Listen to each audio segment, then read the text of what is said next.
Hoje eu queria falar com vocês sobre sermos filhos de Deus. Desde o início desse ano nós temos falado sobre identidade, nós temos falado sobre quem nós somos e os efeitos de quem nós somos. E, na verdade, a gente está muito acostumado com a ideia de falarmos que nós somos filhos de Deus, né? A gente tem expressões de todo mundo é filho de Deus, eu também sou filho de Deus. A gente tem nosso Estado democrático de direito, que é laico, uma cultura que foi esquecida, mas antigamente rezava-se o Pai Nosso no início das aulas. Não sei se vocês eram dessa época, mas é uma cultura onde as pessoas conhecem o Pai e dizem que são filhos de Deus. Nós somos os filhos de Deus. E nós temos na família e na ideia de sermos parte de uma família algo muito sagrado, né? A família é uma das coisas mais sagradas para a nossa sociedade. A gente entende isso porque quando nós olhamos para a nossa família, ali a gente tem a nossa origem. Da nossa família que a gente consegue receber as coisas mais importantes para nós, os valores da nossa vida são implantados dentro da nossa família. Lá que estão as pessoas que a gente vai contar com elas, faça chuva, faça sol, o que der e o que vier. E também é da nossa família que a gente concentra os maiores esforços, não é assim? A família é uma das coisas mais sagradas. Quando nós olhamos para isso, por mais que a gente viva um momento triste de degradação, porque eu acho que a gente nunca viu tanta violência no seio familiar, né? A gente nunca teve tanta notícia de coisa ruim acontecendo dentro da família. Acho que a gente está vendo o cumprimento da palavra dos últimos dias, mesmo que as pessoas seriam amantes de si mesmo, que haveria inimizade entre os pais e os filhos. A gente tem feminicídio acontecendo todos os dias, uma notícia. É um ambiente que antigamente era um lugar seguro, mas hoje a gente vê a violência chegando até mesmo dentro da nossa casa. A gente ainda assim tem na nossa família um lugar seguro, um lugar onde a gente tem a nossa paz, né? E essa imagem tão linda, que é o resquício da natureza divina que Deus colocou para nós ao sermos pertencentes dele. E é sobre isso que eu queria falar com vocês. O que de fato significa ser filho de Deus? Se eu perguntasse para vocês 3 implicações bíblicas de ser filho de Deus, você ia achar, você ia localizar. Mas o que quer dizer ser filho de Deus? O que isso traz para mim como verdade? E para a gente entender o que significa ser filho de Deus, a gente vai buscar em Romanos, e esse na verdade é uma reflexão de Romanos hoje, o que nós éramos antes de sermos filhos de Deus.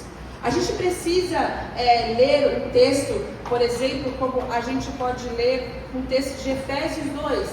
Efésios 2 fala o seguinte: naquele tempo vocês estavam separados de Cristo, eram estrangeiros e não pertenciam ao povo escolhido de Deus.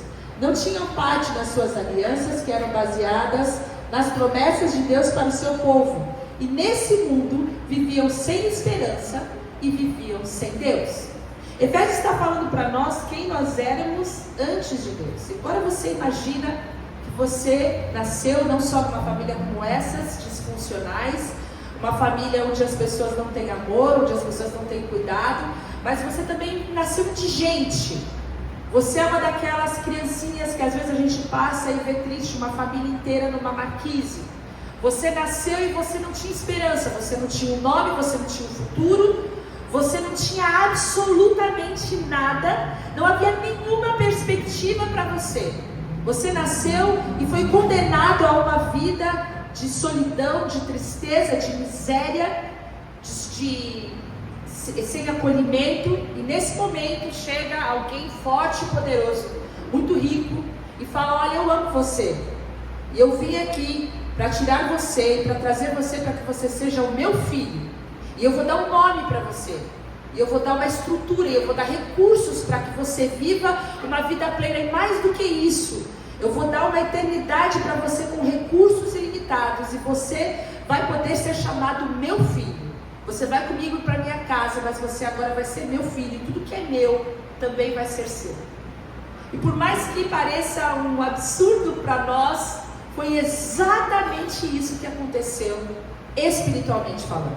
Nós éramos, de acordo com Efésios 2, essas pessoas sem salvação, sem expectativa, sem perspectiva, sem família, separados da comunidade, separados da aliança, nós não tínhamos promessa, nós não tínhamos esperança, nós não tínhamos recursos, e Deus, por sua graça, quando Ele nos viu lá nas marquises da nossa alma, quando nós estávamos embaixo das nossas árvores, como aqueles discípulos, sozinhos com as nossas angústias, Ele nos chamou, Ele nos trouxe vida, Ele nos chamou para fazer parte da sua família, Ele nos deu o seu nome, nós fomos alvos do seu amor, nós fomos alvos da sua misericórdia, porque em algum momento Jesus nos olhou na nossa pobreza, na nossa miséria espiritual, e Ele nos trouxe a vida, e mais do que isso. E é sobre isso que nós estamos falando. Ele nos deu o privilégio de nós sermos chamados um filho de Deus. Eu quero ver com você alguns privilégios que nós temos ao sermos chamados filhos de Deus. O primeiro deles, considerando aquilo que nós vivíamos, é a vida. Nós somos aqueles que têm a vida de Deus. O texto bíblico fala que Ele, sendo rico em misericórdia pelo seu grande amor com que nos amou, nos deu vida com Cristo quando nós estávamos nessa condição, mortos em nossas transgressões, e nós fomos salvos pela graça. E nós recebemos então a oportunidade de sermos nascidos nessa nova família. Nós que estávamos mortos, sem esperança, sem Deus, fomos chamados para vivermos a vida de Deus. Recebemos a vida porque Ele olhou para nós com a sua graça e trouxe para nós a perspectiva, a possibilidade de termos comunhão com Deus. Jesus Cristo, Ele é o caminho, Ele é a verdade, e o texto bíblico fala que Ele é a vida. Sem Cristo, sem que Ele tivesse nos vivificado, nós não teríamos a vida. Então a primeira coisa que nós recebemos é a vida. Assim como um bebezinho que nasce numa família, nós recebemos a vida de Deus e fomos inseridos na família de Deus. A segunda coisa é uma direção. Nós recebemos uma direção. E quando eu penso nesse texto bíblico, e a palavra de Deus fala que todos aqueles que são guiados pelo Espírito de Deus são filhos de Deus. Nós, quando somos filhos de Deus, recebemos a direção, recebemos a capacitação de sermos guiados, direcionados pelo Espírito Santo de Deus. E eu penso em direção, e eu penso no GPS, porque eu sou daquela época, talvez tenha gente aqui também, de antes do GPS. Tem a vida antes do GPS e depois do GPS, não é verdade? Quem tinha aqueles livrinhos que eram mapas, você tinha que ficar seguindo, você abria, eu me lembro muito claramente do meu pai abrindo aqueles mapas, tinha uns que eram grandes, tem outros que eram livrinhos. A mulher era um verdadeiro copiloto, não era? A mulher que tinha que falar para onde ia, olha, vire à direita, vire à esquerda, e era uma vida muito louca essa de mapas. Eu me lembro do meu pai com esses mapas e das dificuldades que a gente tinha antes do GPS, antes do Waze, antes do Google Maps. A primeira vez que a gente pegou o Rodoanel, faz uns anos atrás, a gente pegou as crianças, elas eram muito pequenas. O Rodoanel ainda não estava concluído e a gente pegou o Rodoanel pelo lado errado. A gente demorou mais 7, 8 horas para chegar em Socorro. Era uma vida sem GPS, gente. Uma vida sem GPS, uma vida sem direção. É uma vida sem estar guiada. E agora a gente vive uma outra vida. Ninguém se perde mais. Aliás, a gente consegue se perder mesmo com o GPS, mas é um pouco mais difícil. Agora a gente consegue ter uma direção, alguém fala para você, você escolhe se você quer homem falando com você, se você quer mulher falando com você, se você quer alguém fazendo piada falando com você, e a pessoa fala, olha, tem um perigo reportado à frente, você vai virar daqui a 200 metros, olha, começa a piscar, você está acima do limite que está sendo estabelecido. E o Espírito Santo então vem habitar dentro de nós, quando nós recebemos essa vida, quando nós somos os filhos de Deus, e Ele fala, olha, eu estou reportando o perigo à frente, é melhor você reduzir a sua velocidade. E a coisa mais maravilhosa que eu acho de todos é que se você erra o caminho, Ele recalcula a rota, né? Então não precisa você xingar o copiloto como aconteceu nas viagens antigamente com os mapas, que o pessoal saía para viajar e chegava brigado nos lugares. Agora tem o Espírito Santo de Deus, que ajuda a gente a recalcular as rotas por causa da sua graça e da sua misericórdia. Essa é a vida do Filho de Deus. É uma vida guiada, é uma vida de orientação, é uma vida onde a gente não tem aquela crise, que a nossa crise é saber aonde a gente vai chegar, é saber quando a gente vai chegar, é saber como a gente vai chegar. E o Espírito Santo então vem habitar dentro de nós para nos ajudar a escolher os melhores caminhos, nos ajudar a vencer todas as crises de não conhecermos o nosso futuro, porque nós podemos entregar o futuro em suas mãos, e Deus vê a nossa vida como um satélite.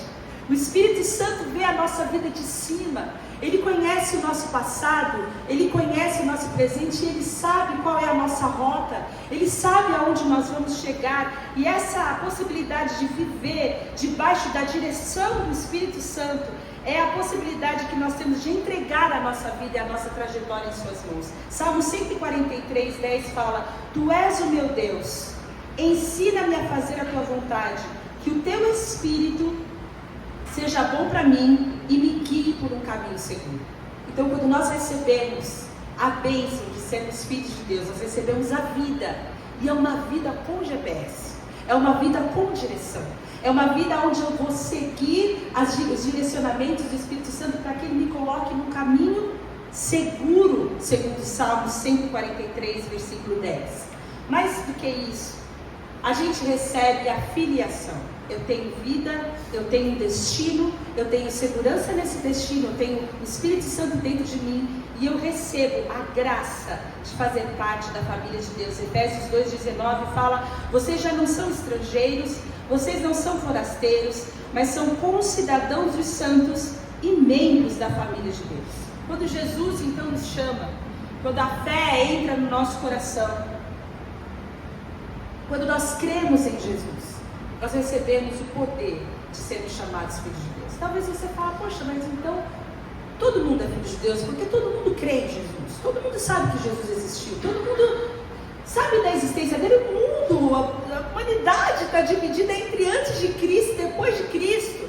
Mas não é só crer por um conhecimento histórico, é reconhecer que Jesus Cristo, que foi encarnado, é filho de Deus, que Ele é aquele que havia sido prometido lá atrás, desde o Gênesis. Ele é o cumprimento de todas as promessas, de que Jesus Cristo é aquele Messias que foi enviado ao mundo. E nós entendemos isso quando Mateus 16 e 17, Jesus pergunta para os seus discípulos: olha, estão falando que eu sou isso, que eu sou aquilo, estão falando que eu sou profeta, mas e vocês?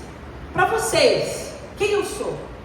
E nesse momento, em Mateus 16 e 17, Pedro responde o seguinte: Tu és o Cristo, o Filho do Deus vivo. E Jesus fala para ele: você é abençoado, Simão, filho de Jonas, porque isso não foi revelado a ti por carne ou sangue, mas pelo meu Pai que está nos céus. E essa é a maior revelação do coração de um homem e de uma mulher.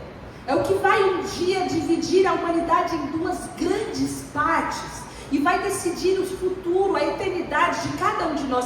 Aqueles que creem e aqueles que não creem.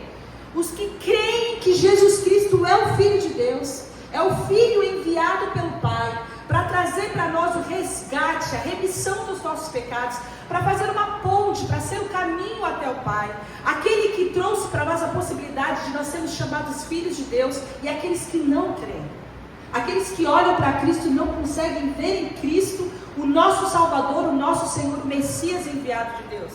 Mas quando nós cremos, quando nós temos em Cristo esse reconhecimento, Isaías 43:1 fala: não temas, porque eu te remi, eu o chamei pelo nome e você é meu. 2 Coríntios 6:18 fala: eu serei pai de vocês e vocês serão meus filhos e minhas filhas. Nós recebemos o poder de sermos pertencentes a Deus, como filhos e como filhas amadas. Nós somos parte agora da sua família.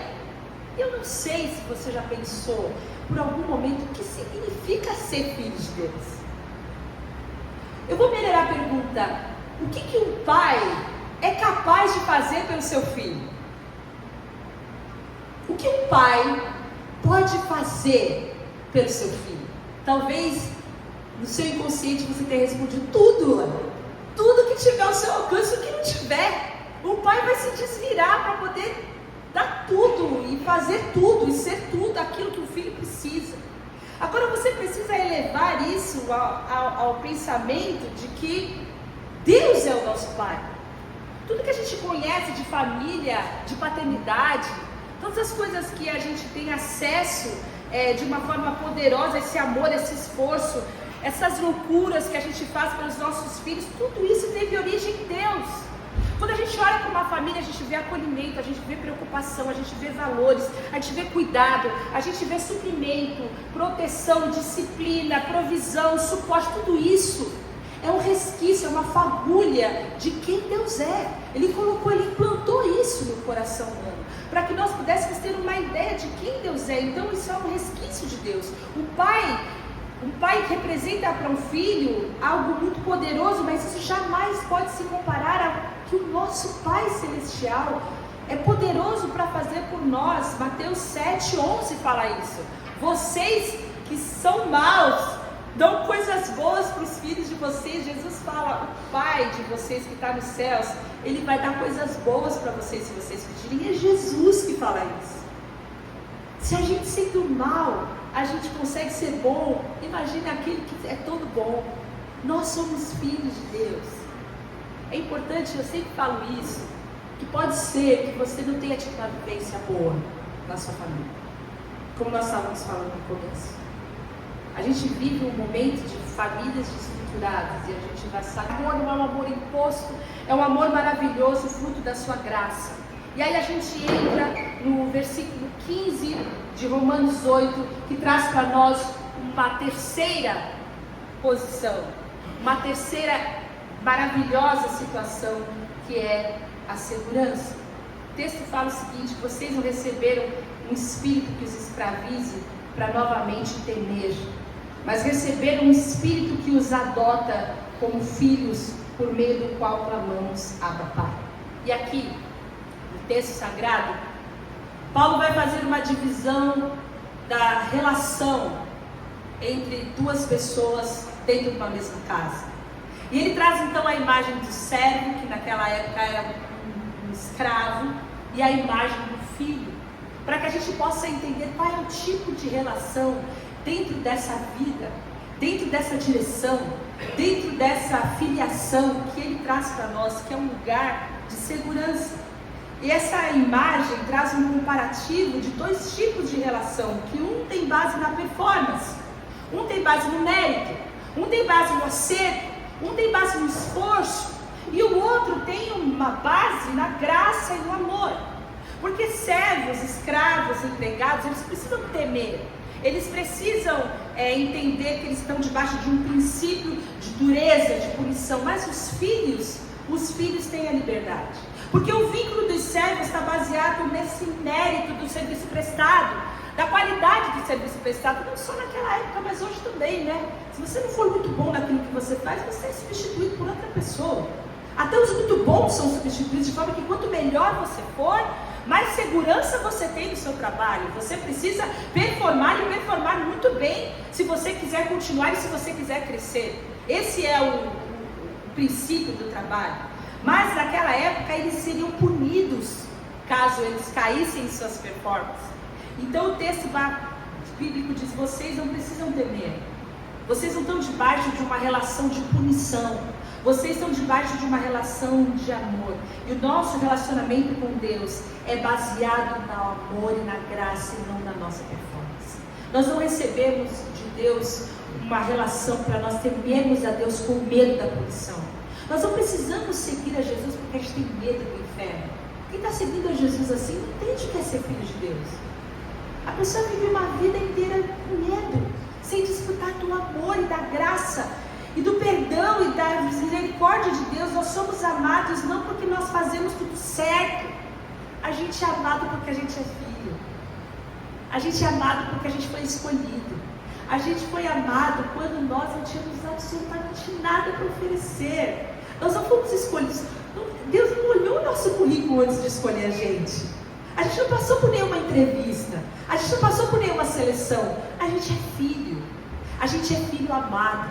Você não manda um filho embora, eu espero. Você não manda o filho porque ele riscou a sua parede, porque ele rasgou o seu sofá, porque ele quebrou a sua louça, porque ele atirou uma bola e quebrou um vaso que a sua bisavó te deu. Não é por essas coisas. A gente é amado, independente dos nossos erros, e a gente vai ter sempre um lugar na mesa. A gente vai ter sempre um lugar nessa relação. Existem duas pessoas no mesmo ambiente. Jesus nos chama a entendermos que nós somos aqueles que estamos sentados à mesa com o Pai. É esse o grande amor de Deus. O texto continua dizendo: vocês não receberam um espírito que os escravize para novamente temer, para vocês viverem como se fossem escravos, punidos, com medo, vivendo debaixo de uma performance, achando que vocês foram aceitos por mérito. Não, vocês receberam um espírito que os adota como filhos. O espírito que nos adota como filhos, esse espírito de sermos amados por adoção. E aí você vai ter que entender o que significava ser adotado naquela época. Porque muitos homens que precisavam ter o seu nome levado à frente, precisavam ter herdeiros, precisavam dar continuidade às suas famílias, precisavam de homens. Então muitas vezes eles adotavam meninos para serem seus filhos. Era uma prática muito comum a adoção. E quando uma criança era adotada, 3 passos legais eram tomados. E aqui Paulo traz para nós essa informação. Uma informação muito legal, muito importante. O filho adotivo, ele era adotado de maneira permanente. Você não podia adotar uma criança e falar: não, chora demais, vou devolver. Não tinha isso, não podia. Você adotava essa criança e não podia ser deserdado, a adoção não podia ser revogada. Ele se tornaria um filho permanente, ele se tornaria um filho para sempre. A segunda coisa é que o filho adotivo, ele tinha imediatamente todos os direitos de qualquer outro filho, assim como é hoje na nossa legislação. Não existe diferença entre um adotivo e um filho que nasceu biologicamente de uma família. É exatamente a mesma coisa, não pode ser revogada a adoção. E a adoção traz imediatos efeitos para aquele que está sendo adotado. Mas a terceira coisa, muito legal, é que o filho adotivo perdia todos os direitos, os deveres, as relações com a antiga família. Então, se ele carregaria dívidas daquela antiga família, se ele tinha obrigações com aquela antiga família, tudo isso era imediatamente cancelado, era extinto, porque agora era como se ele fosse uma nova pessoa. E quando a palavra de Deus fala que nós somos adotados, eles querem trazer para nós, para o nosso espírito, 3 maravilhosas verdades. A primeira dessas é que você é filho de Deus para sempre. Não existe essa coisa de que, eu sou filho de Deus e agora porque agora eu não sou mais, agora você tem, agora eu sou. Não, você é filho de Deus. Ele escolheu você, ele deu um nome para você. O sangue de Jesus Cristo foi derramado para que os seus pecados fossem perdoados, para que você fosse aceito, para que nenhuma condenação estivesse sobre você, para que você recebesse o poder de ser chamado filho de Deus. Isso é irrevogável, guarda isso no seu coração. A segunda coisa é que você tem direito pleno. A partir do momento que você crê, que essa fé entra no seu coração, você recebe esse poder. Esse poder de ser chamado filho de Deus não é algo crescente, você não tem que passar pelos 4 passos, você não tem que subir nenhuma escada, um milho, não, você recebe o poder pleno, absoluto de ser chamado filho de Deus. E a terceira e maravilhosa verdade que recebemos ao sermos adotados como filhos de Deus é que toda a nossa história do passado foi rasgada na cruz do Calvário. Todas as nossas culpas, todas as nossas transgressões, todos os nossos erros, todas as nossas dívidas foram pagas. Agora nós somos uma nova pessoa, agora nós somos membros da família de Deus. E isso traz para nós essa possibilidade de entender essa coisa tremenda de que todas as nossas dívidas foram canceladas em Cristo. Então, nós não temos mais um espírito de medo, de servo, de punição. Nós somos adotados de forma permanente, nós recebemos de forma plena e poderosa e imediata todos os poderes de ser chamado filho de Deus. E nós temos a nossa dívida arriscada, nós temos a nossa dívida cancelada. Mas mais do que isso, o texto, ele termina dizendo que nós recebemos o poder, a autoridade, mas também uma intimidade. Porque ele fala que nós recebemos a possibilidade de clamar Abba Pai. E Abba Pai quer dizer paizinho. É uma forma doce de você se relacionar com o seu pai. É uma forma doce, aquela forma que só o filho e o pai têm. Cada filho e cada pai se chamam de um jeito. E você sabe que essa intimidade é conquistada por causa do amor. E é dessa maneira que nós recebemos então algo muito poderoso, que é a liberdade de ter intimidade com o Pai. Se você ler o Antigo Testamento, e se você ver o tipo de relação que o povo tinha com Deus, você vai poder compreender o que significa você poder viver na presença de Deus, desse Deus poderoso, desse Deus tremendo, desse Deus justo, desse Deus que se ira com a iniquidade, contra a transgressão, esse Deus que é santo e que agora você pode chamá-lo de Abba, de paizinho. Você pode ter a liberdade de habitar em sua presença, e mais do que isso, a palavra clamar, que o texto usa, quer dizer gritar, berrar por socorro. Você pode berrar pelo Pai, você pode pedir, você pode sussurrar pelo Pai, nos momentos de agonia, como Jesus fez no Getsemane. Na oração do Getsemane, quando Jesus se refere ao Pai, ele se refere ao Pai Abba. Ele está tendo um momento de intimidade, de dor e de angústia. E nesse momento de dor e de angústia, em que ele fala, se for possível, passa de mim esse cálice, ele fala com o Paizinho. Ele fala com o Pai de uma forma íntima e pessoal. E isso traz para nós um grande convite, de que na nossa vida nós vamos ter Getsêmanes, na nossa vida nós vamos ter angústias, na nossa vida nós vamos ter momentos em que nós de fato estamos nos sentindo sós. Mas nesse momento, porque nós recebemos a vida, porque nós temos uma direção, porque nós somos chamados filhos, porque a nossa adoção é irrevogável, nós também temos intimidade. E no pior dia, no pior momento, quando você olha em volta e não tem absolutamente ninguém com você, o Abba está lá. E você pode clamar ao Abba, e Ele está lá para te ouvir, e Ele está lá para te fortalecer, porque Ele tem planos de bem, Ele tem planos de paz. Esse é o nosso Deus. Mais que isso, Ele não só nos recebe como filhos, Ele não só nos recebe como filhos amados, com intimidade, nos dá um nome, risca a nossa dívida, mas Ele nos faz co-herdeiros com Cristo Jesus. Na semana passada, o pastor Leandro perguntou, tem algum herdeiro aqui? Vocês se lembram disso? Tem, viu? Que eu sei que tem, eu já fiz inventário de gente aqui, eu sei que tem herdeiro aqui sim, tem herdeiro aqui sim. Vocês não falam, porque eu quero te bater. E a herança é esse negócio que é muito bom, mas também é muito ruim. Se você recebe uma herança, quer dizer que uma coisa muito horrível aconteceu com você, certo? Uma coisa muito ruim. A menos aquelas heranças de filme que a gente vê, que tem um tio de 5º grau, que era milionário, e aí você recebe uma cartinha, e você era sobrinho da Elon Musk, e você não sabia que você era sobrinho da Elon Musk, e agora a sua vida mudou. Mas a palavra de Deus fala que nós recebemos uma herança. Se você ficou feliz de ser sobrinho de Elon Musk, você nem sabe que herança é essa aqui que a gente recebeu. A gente recebeu uma herança, em versículo 16, fala que nós, se somos filhos, somos herdeiros, herdeiros de Deus e co-herdeiros com Cristo. Tem uma escala aqui. Jesus está escalonando. Paulo está escalonando. Você é filho e você é herdeiro. Você é herdeiro de Deus. Agora você é co-herdeiro com Cristo Jesus.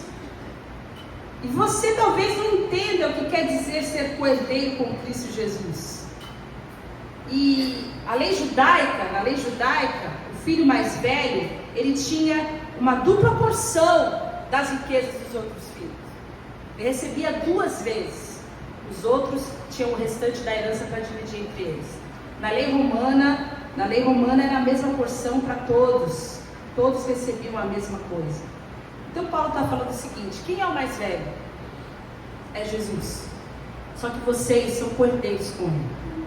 Deus nos deu a graça de recebermos uma porção igual à do Filho. E essa graça de sermos igual a Cristo significa que Ele é o mais poderoso de toda a criação. Salmo 50, 10 a 12 fala: todos os animais da floresta são meus, como as cabeças de gado aos milhares nas colinas. Eu conheço todas as aves dos montes e cuido das criaturas do campo. Se eu tivesse fome, eu precisaria dizer a você. E o texto termina dizendo, no versículo 12 de Salmo 50, pois o mundo é meu e tudo o que nele existe. É por isso que quando eu penso na grandeza, no poder de Jesus, e daquilo que o texto bíblico está conferindo a nós como filhos de Deus, eu me lembro de Hebreus 1:2, que fala que nos últimos dias Deus nos falou por meio do seu Filho, a quem constituiu o herdeiro de todas as coisas e por meio de quem Ele fez o universo. Todas as coisas. Não há limite para o poder que foi conferido a Cristo, e agora o texto bíblico fala, você é cordeiro com Cristo. Você é amado, você é adotado, você recebeu vida pela graça, você não recebeu vida pelas suas performances. Isso te ajuda a olhar para a sua vida de uma forma mais verdadeira, você encarar os seus defeitos, encarar os seus limites, que às vezes vem com você com peso de culpa, de condenação, e entender que Deus te ama, que Deus te escolheu, que Deus te deu um nome, Ele fez um lugar para você na mesa. Nesse lugar na mesa está escrito, meu filho amado. Ele nos escolheu, Ele nos comprou, Ele nos salvou, Ele nos adotou, Ele nos deu um nome, e Ele nos chamou para vivermos em intimidade com Ele, sendo co-herdeiros com Deus, co-herdeiros com Cristo Jesus. Então o Espírito Santo, que é o Espírito Santo que nos guia, é um Espírito Santo que nos dá a certeza da nossa filiação. Nós temos certeza que nós somos adotados, nós podemos ter intimidade com o Paizinho, nós recebemos a graça, de acordo com o versículo 16 de Romanos 8, de sermos herdeiros de Deus. Todas as coisas desse mundo perdem absolutamente o valor e o sentido quando nós entendemos a dimensão das coisas espirituais e eternas que nós estamos envolvidos. E eu quero terminar a palavra de hoje com o final do capítulo 8. Eu vou ler esse texto e eu convido que você leia esse texto na sua casa, Romanos 8, no decorrer dessa semana. Esse capítulo é muito maravilhoso. A partir do versículo 31 de Romanos 8, Paulo fala o seguinte: diante de tudo isso, o que mais eu poderia dizer? Se Deus está ao nosso lado, quem poderá nos vencer? Não é o Chapolin Colorado que está falando isso, é Paulo que está falando isso aqui. Tá? Eu sei que vocês lembraram de Chapolin Colorado, vamos voltar para cá. Se Deus está ao nosso lado, quem poderá nos vencer? Ninguém. Porque Ele nem mesmo deixou de entregar o próprio Filho, mas o ofereceu por todos nós. Se Ele nos deu o Filho, será que não nos dará também todas as coisas? Quem o acusará? Quem acusará aqueles que Deus escolheu? Ninguém. Porque o próprio Deus declara que eles não são culpados. Será que alguém poderá condená-los? Ninguém. Pois foi Cristo Jesus quem morreu, ou melhor, quem ressuscitou e está à direita de Deus, e Ele pede a Deus em favor de nós. Então quem pode nos separar do amor de Cristo? Serão os sofrimentos, as dificuldades, a perseguição, a fome, a pobreza, o perigo, a morte? Como dizem as Escrituras Sagradas, por causa disso estamos em perigo de morte o dia inteiro. Somos tratados como ovelhas que vão para o matadouro. Em todas essas situações, temos a vitória completa por meio daquele que nos amou. Pois eu tenho a certeza de que nada pode me separar do amor de Deus, nem a morte, nem a vida, nem os anjos, nem autoridades ou poderes celestiais, nem o presente, nem o futuro, nem o mundo lá de cima, nem o mundo lá de baixo. Em todo o universo, não há nada que possa nos separar do amor de Deus, que é nosso por meio de Cristo Jesus, o nosso Senhor. Amém? Quero que você guarde essa verdade no seu coração. Nada pode te separar desse amor. Cada vez que você ouvir, porque todo mundo é filho de Deus, ou falar, eu também sou filho de Deus. Se você for falar que você é filho de Deus, estufe o seu peito. Se agarre nessas verdades. Conheça a palavra. Conheça a autoridade daquilo que Cristo está conferindo a nós. E isso foi pesado, isso foi custoso, isso foi de graça para nós. Foi pesado. Ele se entregou por nós, por seu sangue, para que nós pudéssemos ser chamados filhos de Deus. Então que o Espírito Santo possa trazer essas implicações maravilhosas, essa boa e maravilhosa notícia, a melhor notícia que você poderia ouvir essa manhã, de que você é filho de Deus, para que você possa viver como filho de Deus, para que você possa amar a Deus como filho de Deus, para que você possa estar no mundo e olhar para o pecado e para todos os atrativos do mundo e falar que você é filho de Deus, para que você possa se relacionar com a sua família como filho de Deus, para que você possa viver com seus amigos entendendo que você é filho de Deus, para que você entenda que esse reino e todas as consequências desse mundo jamais podem se comparar com aquilo que está sendo preparado para nós, que somos os seus filhos. Amém? Vamos agradecer a Jesus.